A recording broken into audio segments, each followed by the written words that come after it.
de outra forma, né? E o Nietzsche, com certeza, conseguiu ver isso claramente, né? O Freud também, essas distorções humanas que rompem, né? E você falou da questão do século XX, né? O século XX foi uma catástrofe, né? 14, 18, 39, 45, né? Então você teve uma construção ideológica, né? Nazismo, fascismo e até o comunismo em 1917, né? Lenin, Trotsky, Stalin, depois. É, é, e as pessoas parecem que estão caindo de novo nesse. Porque o meu sonho, que é factível, é o esclarecimento, né? O iluminismo como esclarecimento das pessoas, né? Mas eu acho que a gente não está conseguindo isso e as pessoas estão assim seguindo líderes, né? Que deturpam a realidade, produzem fake news e acaba criando condições horrorosas dentro da sociedade, né? Basta olhar o Brasil, né? Então, eu queria saber o seguinte de você, né? Depois dessas duas experiências catastróficas do século XX, as duas guerras mundiais, eu falei, pô, agora o século XXI vai entrar, nós vamos ver uma paz, bonança, já aprendemos, né? E você acabou de falar, né? As pessoas estão perdendo essa memória, inclusive os museus, né? Já não são mais, os jovens não vão visitar mais os museus do Holocausto e todas essas coisas horrorosas, né? Aí eu te pergunto, o que esperar com tanta tecnologia, né? E o Brasil inserido nisso? Nós temos condições de fazer frente a essas grandes potências, né? Você que acompanha de perto a questão tecnológica, a questão dos armamentos, o Brasil tem condições de fazer frente a isso ou não? Nem na diplomacia e nem no campo militar. Como é que a gente está nesse jogo, nessa geopolítica mundial na força? Bom, Fábio, eu acho que esse processo de perda da memória, eu acho que ele é um pouco acelerado pela promessa tecnológica de que, se eu tenho todo o conhecimento, se eu não preciso mais abrir uma enciclopédia, e aí você deve saber disso tão bem quanto eu. Antigamente a gente tinha que recorrer à famosa enciclopédia Barça, dentre tantas outras que haviam, tinha que ter aquilo completo na estante, para poder fazer no nosso ensino, nas nossas trajetórias intelectuais. Hoje você tem a promessa tecnológica de que, se eu tenho acesso à internet, eu preciso de todo o conhecimento. Só que isso gerou um movimento que identificar. Tem um livro muito interessante, eu acho que se chama Agnotocracy, que seria o culto à ignorância. Ou seja, a promessa tecnológica ela também traz uma questão muito clara, que é a ideia de que o conhecimento só vale quando ele é imediato.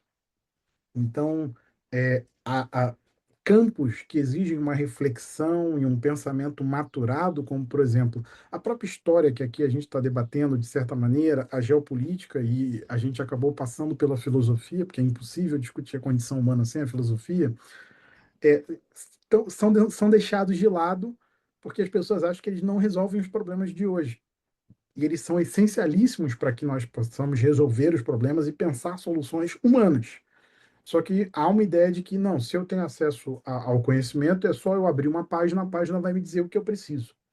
E isso está sendo catapultado à enésima potência pela introdução na vida cotidiana de IAs, de inteligências artificiais. Ah, eu vou perguntar para inteligência artificial tal, eu vou perguntar para o modelo de GPT esse, eu vou perguntar para aquele modelo, outro aquilo, e por aí vai. E isso é extremamente catastrófico para o conhecimento humano, tanto que isso está começando a refletir em pesquisas de queda de QI. E aí, a ideia de que e isso acaba levando a um movimento onde você tem pessoas que vão explorar isso muito bem, a maneira bufônica de Mussolini, prometendo soluções fáceis para problemas complexos. Ou seja, o problema do desemprego e de uma economia não é a extrema sofisticação que a economia global e a globalização hoje promovem. É o migrante. Então a culpa é do migrante. Então, o jogo é muito mais fácil você vender a uma população que está tendo perda do padrão de vida, que está sendo ameaçada pelo fantasma da guerra, que está sendo ameaçada pela insegurança, a ideia de que existe uma categoria da sociedade que é culpada por tudo isso, ou explicar que a globalização é complexa, que existem diversas questões, que escolhas econômicas erradas foram feitas anos atrás e agora aquela geração está pagando o preço. Então, é muito mais fácil você criar um bode expiatório um veículo de sacrifício. É muito mais fácil. Claro. Então, Ao longo e da aí, história, né? exatamente. E aí a gente está revendo esse processo. Então, tem muitos historiadores, tem muitos cientistas políticos que fazem muitos paralelos com o que a gente está vivendo agora com os anos 30 do século XX, que a gente estaria se encaminhando para uma tragédia nesse sentido de um reencantamento. A gente, de certa maneira, a gente está vendo uma recessão da democracia no mundo. As democracias não estão crescendo, elas estão diminuindo, e por homens que se utilizam das próprias instituições democráticas para erodir as instituições democráticas. Então, também é uma questão muito complicada, porque essas pessoas se colocam como verdadeiras vozes do povo, sendo que o sistema representativo não responde mais. E a melhor maneira para fazer isso funcionar, Fábio, é a guerra. A melhor maneira para isso é a criação de um inimigo, e é a pegar a ideia da guerra e você colocar ela de maneira bidimensional. Um discurso de guerra interna, porque uma determinada categoria social, um grupo social, uma população são os inimigos internos, e sempre inimigos externos. São os comunistas, são os americanos, é a China, são os Estados Unidos de um lado, e por aí vai. Então, o que vale é a construção